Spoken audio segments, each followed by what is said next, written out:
Hey y'all, welcome to my channel. Just coming up. Um, yep, I was off a little bit on half most of these, except for the last one, of course. But the New York Miami game. I mean, I thought maybe Miami would score one more touchdown.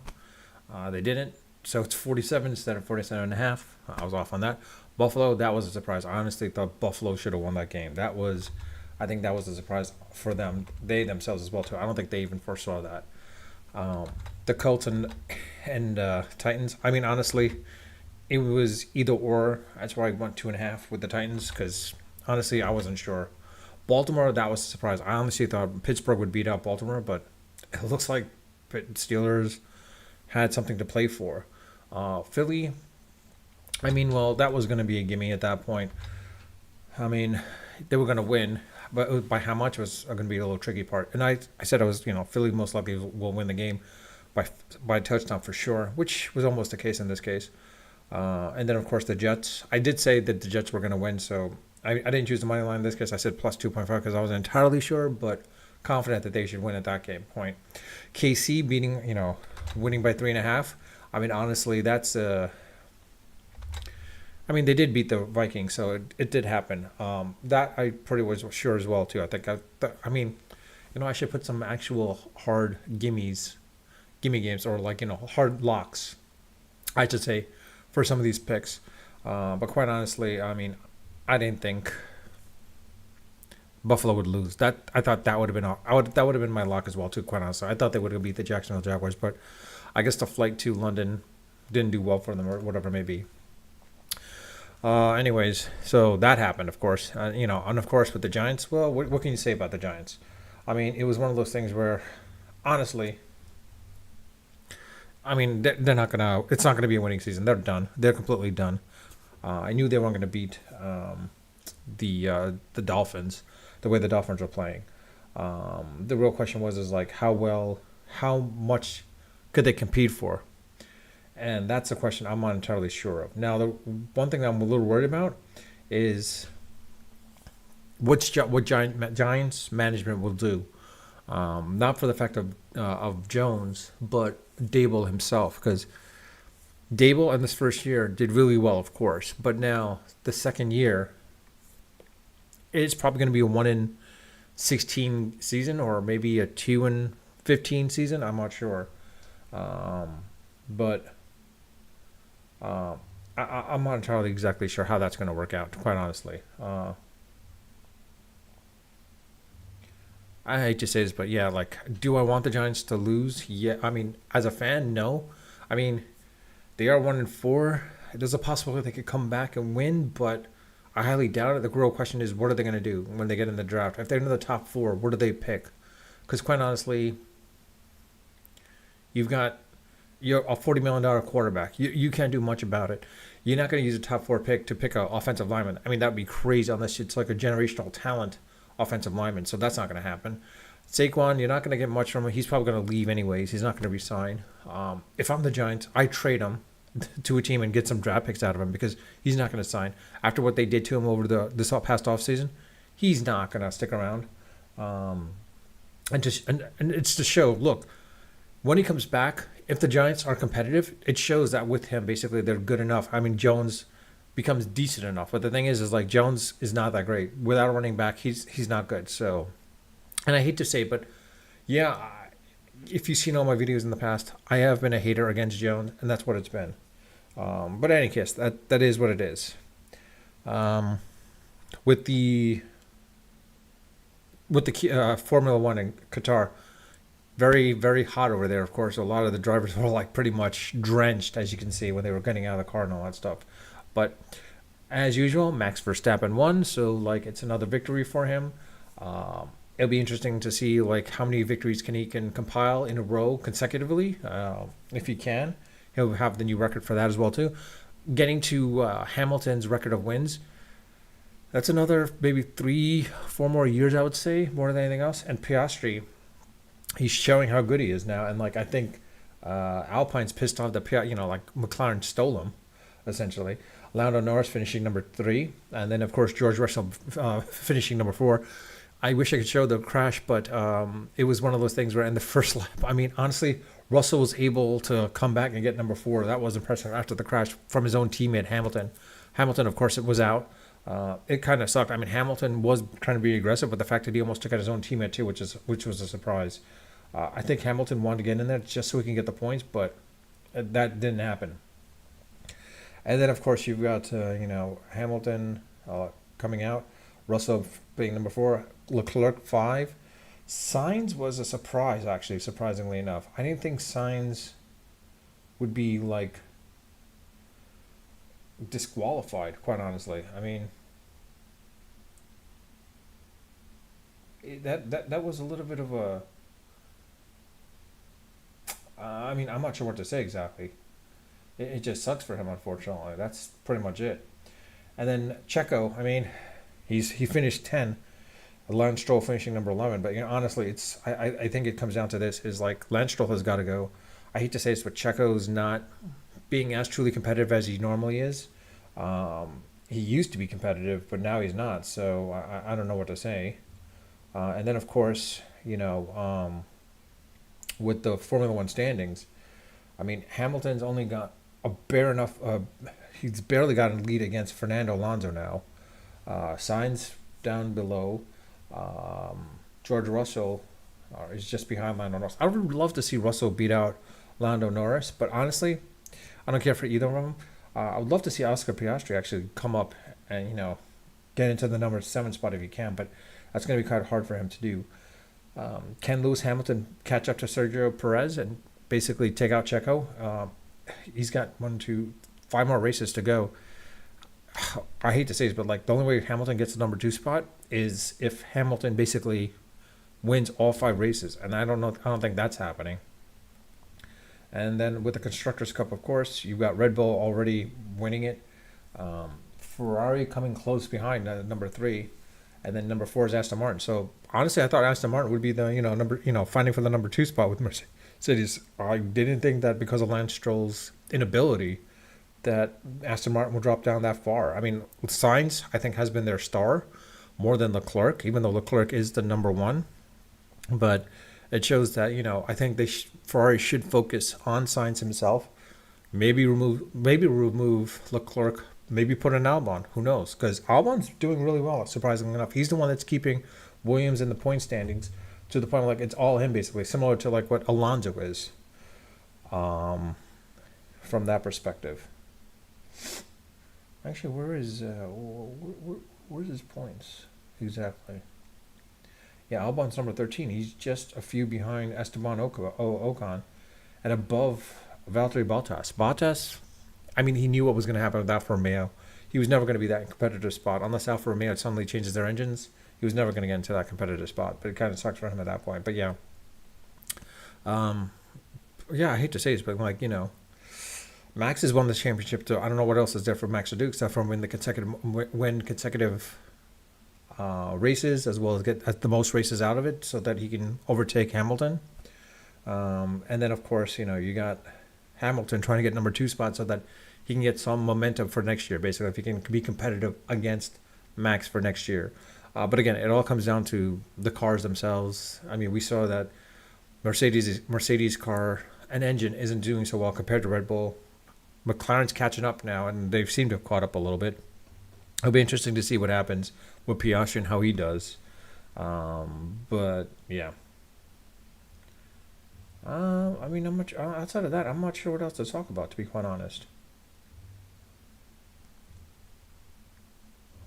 I mean, I would say, hey, talk about the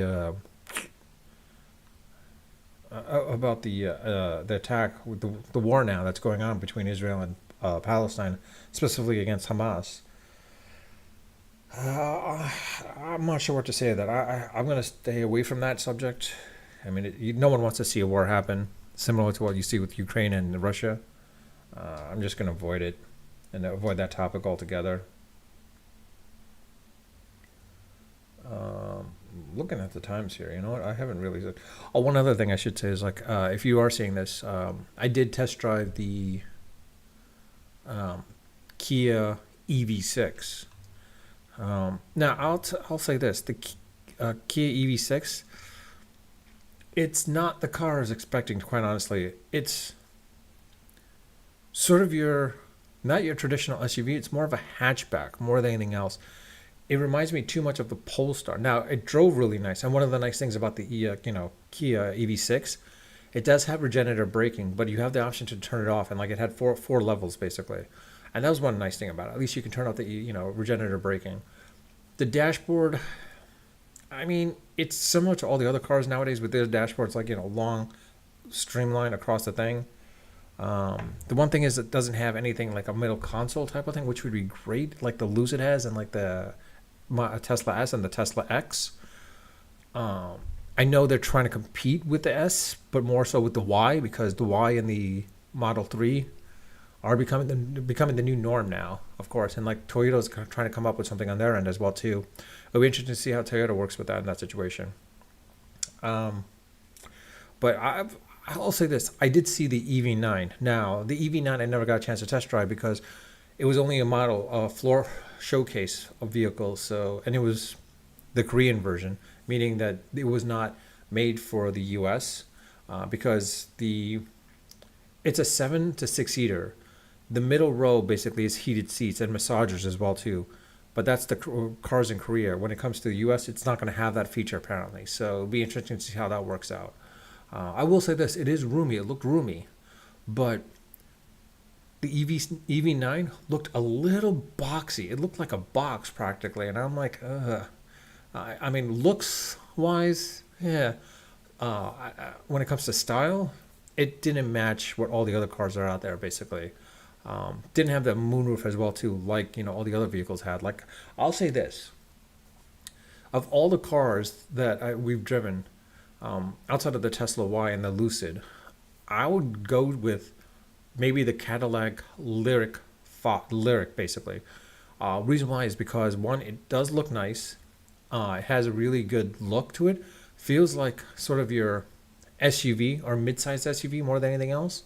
Not your standard big package SUV, but like more of your standard, sort of like like your Lexus RAV4, 4Runner type of thing more than anything else. Um, it, I can't remember if it had regenerative braking on. From my understanding, it seems like it did. Um, but one of the things is like our salesperson didn't know too much about it, unfortunately. So, and I wasn't test driving it. My wife was test driving it. So it would be great to have seen how it did. As far as like whether there's regenerative braking, I mean, she said she felt it. So, but that could be because of the fact is like a lot of the cars nowadays have regenerative braking, but sometimes you can turn it off. So that was one of the nice things with the Polestar, Lucid, as well as the Kia EV6 is you can turn off the regenerative braking, whereas the Tesla has it by default. Um, it seems like the Lyric has it by on default as well too, and the Hyundai didn't have it, so like there's not enough regenerative braking. So it'll be interesting to see. I will say this weekend, upcoming weekend, I will be test driving the Ford Mustang E as well as the Volkswagen ID4. It'll be interesting to see how those two pan out and see how good vehicles they are as well too, and like if they have this type of regenerative braking or not, or if they do. Uh, it's basically just to see how it works out basically because the one thing is though is with the Kias and the Hyundais, their electric vehicles, they don't have as much of the mileage compared to the Lucids, compared to the Teslas. That's one of the drawbacks I think I saw. But with that, I'll leave it at that. I mean, I've ranted enough anyways about test driving the Kia EV6. It's a hatchback. Put it that way. The Kia 6 is a hatchback. The Giants, the New York Giants are going to lose. It's a losing season for them, unfortunately. This is something I don't expect them to come out and win. But if they're in the top four in the draft picks for this next coming season, for this upcoming draft, I don't know who they pick because like you're not going to pick a quarterback because the problem is you're paying your starting quarterback $40 million a year. So what are they going to do unless they trade him? It's not going to get anything. You're not going to get an offensive lineman because that's just too high of a draft pick to pick of an offensive lineman unless he's really really great. Um, Wide receiver maybe, but is it worth it? You probably could pick a wide receivers nowadays are a dime a dozen.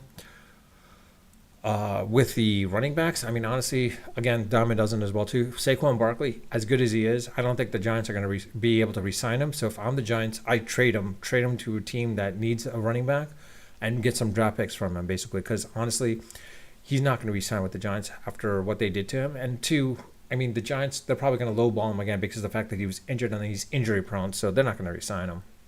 And then, of course, as I said, with the F1. Max Verstappen, of course, won, in the sprint, so there's no real reason for him to race. But except the fact is I think he wants those records. He's trying to push himself to get those records, like the most wins, the most consecutive wins. And then, of course, the most championships as well, too. I think if he can get those three, at that point, then he can retire himself, basically, at that point. And I don't see Hamilton retiring next year either, because I think he wants that 8th win to beat Schumacher, but I think he wants to go for the 9th win as well too. He needs to, progressively get better and win so that, what's his name, Max doesn't catch up to him. Because I think he sees what Max is doing. His record's going to be broken no matter what. So I think he's worried that.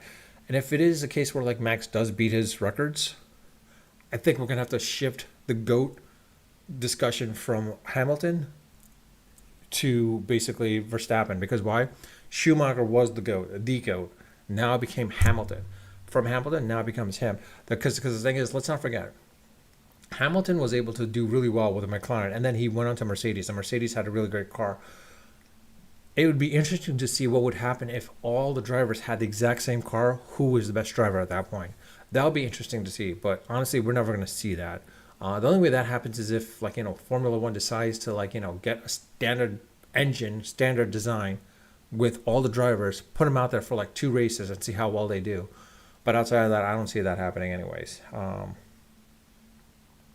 And with that, I'll leave it at that. I know this is being live streamed, so if you are messaging me, I won't see it. I don't think I'm seeing anyone actually viewing me anyways.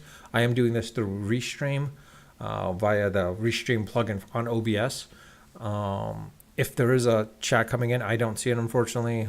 If it is, well, actually, I don't know. No one's ever sent a chat to me through Restream anyways. But in any case, I won't see it. And then once the video becomes permanent on the YouTube side of things, you're welcome to leave a comment in the comment section once it becomes permanent or offline viewing. Leave a comment. I do read my comments when I do get notified about them, and I do respond to them when they warrant a response. If you love my channels, love my video, love my content, please subscribe if you haven't subscribed. And also, if you don't like my channels, don't like my videos, but still watch them anyways, you might as well subscribe anyways, right? Why not? And one of the things I should say, one caveat, I do respond to my channel comments or video comments, long form content. I respond to those comments. Short form, i.e. YouTube Shorts, TikTok, and all that other crap, I don't respond to them as much, honestly, because if you send a comment, I'm not going to respond, honestly, because there's no purpose to it. I mean, eventually I might do that, but not right now, because most people are pretty much hating on it or bashing on it or trolling, whatever you want to call it. It is what it is, but I'll leave it at that. But with that, I'll leave it at that. Unfiltered, unedited, and of course, unrehearsed.